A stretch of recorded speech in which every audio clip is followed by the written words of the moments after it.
हे भक्त वत्सल ईश, तुमको बार बार प्रणाम है। सब मंगल कीजिए, भोलेनाथ तुम्हारा नाम है। बोलो बम भोलेनाथ की जय हो। आज आपको भक्त चरित्र सुना रही हूँ। जब भगवान रात में राशन खरीदने आए, श्री अयोध्या जी में कनक भवन एवं हनुमान गड्डी के बीच में एक आश्रम है, जिसे बड़ी जगह अथवा दशरथ महल के नाम से जाना जाता है। काफ़ी पहले वहाँ एक संत रहा करते थे, जिनका नाम था राम प्रसाद जी। उस समय अयोध्या जी में इतनी भीड़ भाड़ नहीं होती थी, ज़्यादा लोग नहीं आते थे। श्री राम प्रसाद जी ही उस समय बड़ी जगह में के कर्ता धर्ता थे। वहाँ बड़ी जगह में मंदिर है, जिसमें पत्नियों सहित चारों भाई श्री राम, श्री लक्ष्मण, श्री भरतलाल जी एवं श्री शत्रुघ्न जी एवं हनुमान जी की सेवा होती है। क्योंकि सबके सब फक्कड़ संत थे, तो नित्य प्रति मंदिर में जो भी थोड़ा बहुत चढ़ावा आता था, उसी से मंदिर एवं आश्रम का खर्च चला करता था। प्रतिदिन मंदिर में आने वाला सारा चढ़ावा एक बनिए को, जिसका नाम था पलटू बनिया, भिजवाया जाता था। उसी धन से थोड़ा बहुत जो भी राशन आता था, उसी का भोग प्रसाद बनाकर भगवान को भोग लगता था, और जो भी संत आश्रम में रहते थे वे सब खाते थे। एक बार प्रभु की ऐसी लीला हुई कि मंदिर में कुछ चढ़ावा आया ही नहीं। अब इन साधुओं के पास कुछ जोड़ा गांठा तो था नहीं, तो क्या किया जाए। कोई उपाय न देखकर श्री राम प्रसाद जी ने दो साधुओं को पलटू बनिया के पास भेज के कहलवाया कि भैया, आज तो कुछ चढ़ावा आया ही नहीं है, अतः थोड़ा सा राशन उधार दे दो, कम से कम भगवान को भोग तो लग ही जाए। पलटू बनिया ने जब यह सुना तो उसे यह कहकर मना कर दिया कि मेरा और महंत जी का लेना देना तो नकद का है, मैं उधार में कुछ नहीं दे पाऊँगा। श्री राम प्रसाद जी को जब यह पता चला तो जैसी भगवान की इच्छा उन्होंने कहा, कहकर उन्होंने भगवान को उस दिन जल का ही भोग लगा दिया। सारे साधु भी जल पीकर रह गए। प्रभु की ऐसी परीक्षा थी कि रात्रि में भी जल का ही भोग लगा, और सारे साधु भी जल पीकर भूखे ही सो गए। वहाँ मंदिर में नियम था कि शयन करते समय भगवान को एक बड़ा सुंदर पीताम्बर उड़ाया जाता था, तथा शयन आरती के बाद भी श्री राम प्रसाद जी नित्य करीब 1 घंटा बैठकर भगवान को भजन सुनाते थे। पूरे दिन के भूखे राम प्रसाद जी भी बैठे भजन गाते रहे और नियम पूरा करके सोने चले गए। धीरे धीरे करके रात बीतने लगी। करीब आधी रात को पलटू बनिया के घर का दरवाज़ा किसी ने खटखटाया, तो बनिया घबरा गया कि इतनी रात को कौन आ गया। जब आवाज़ सुनी तो पता चला कुछ बच्चे दरवाजे पर शोर मचा रहे हैं। अरे पलटू, पलटू सेठ, अरे दरवाज़ा खोल। तो उसने हड़बड़ाकर खींचते हुए दरवाज़ा खोला। सोचा कि ज़रूर ये बच्चे शरारत कर रहे होंगे, अभी इनकी अच्छी से डांट लगाऊंगा। जब उसने दरवाज़ा खोला तो देखता है कि 4 लड़के, जिनकी अवस्था 12 वर्ष से भी कम की होगी, एक पीताम्बर ओढ़ कर खड़े हैं। वे चारों लड़के एक ही पीताम्बर ओढ़े थे।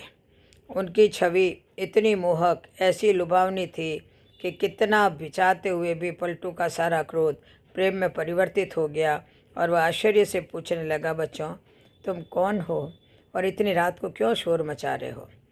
तो बिना कुछ कहे बच्चे घर में घुस गए और बोले, हमें राम प्रसाद बाबा ने भेजा है, ये जो पीताम्बर हम ओढ़े हैं इसका कोना खोलो, इसमें 1600 रुपये हैं, निकालो और गिनो। ये वो समय था जब आना और पैसा चलता था।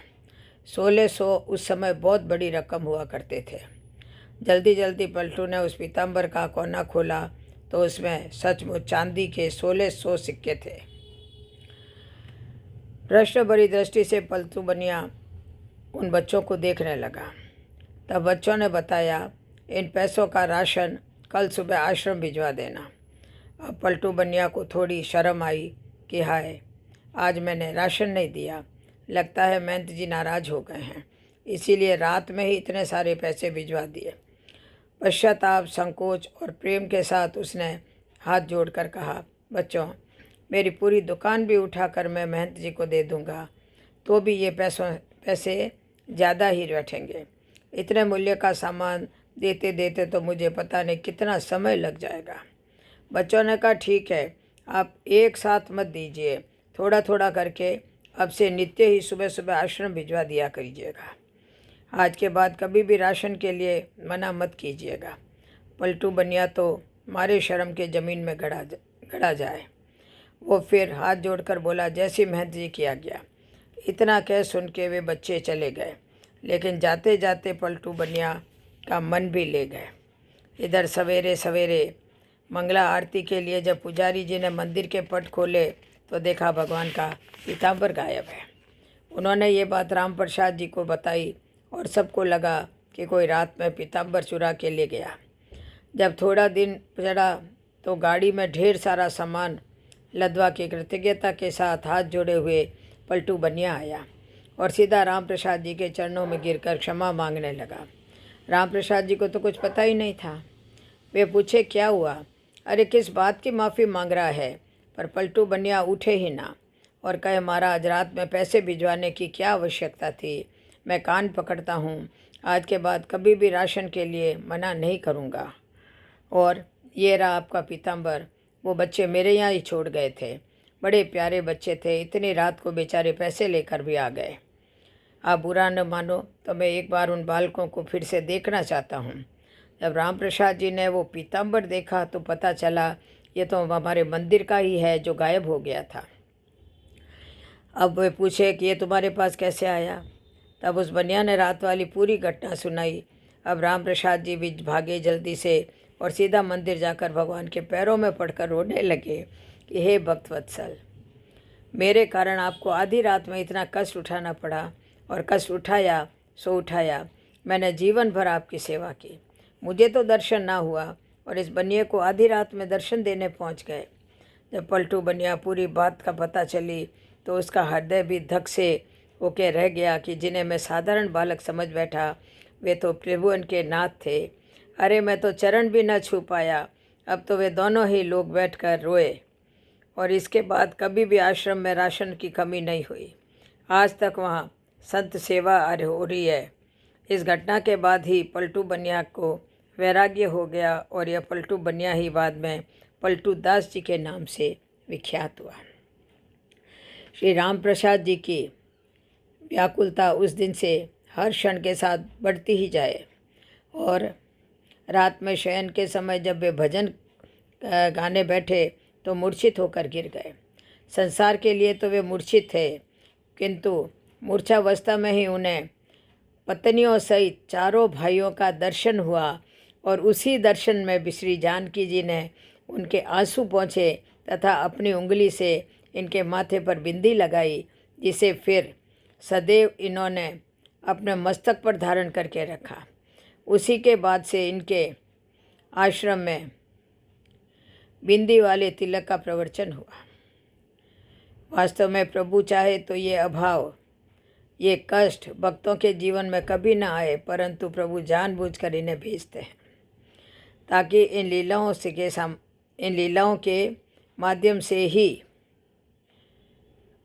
अविश्वासी जीव है जो सतर्क हो जाए और उनके हृदय में विश्वास उत्पन्न हो सके। जैसे प्रभु ने आकर उन्हें कष्ट का निवारण किया, ऐसे ही हमारा भी कर दें। अब ये बताने में जो जो गलतियां हुई है उनके लिए दया के सिद्धू वैष्णव जन हमें क्षमा करें। बोलो जय श्री कृष्ण, जय जय श्री राम, जय जय श्री राम, जय जय श्री राम।